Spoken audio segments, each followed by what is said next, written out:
Sirens sounded in Tel Aviv on Monday morning, September 29, after a missile launched from Yemen was successfully intercepted, according to the Israeli military.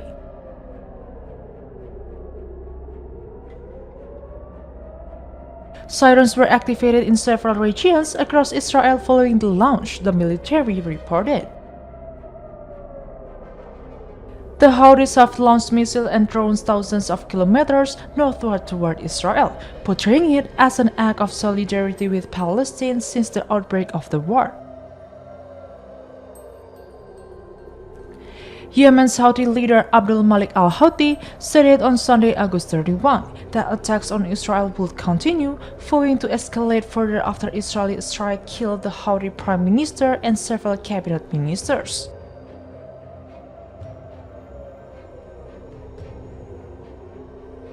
Ahmad Ghalib al-Rahwi and several of his ministers were killed in an Israeli strike on the capital Sana'a, according to the head of the Houthi Supreme Political Council on Saturday, marking the first strike that killed senior officials.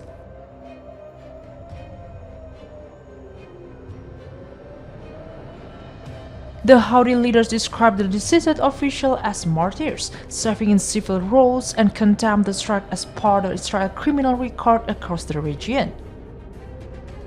Al-Houthi insists that this death will not weaken the group's resolve, following to intensify both attacks and the maritime blockade against Israel.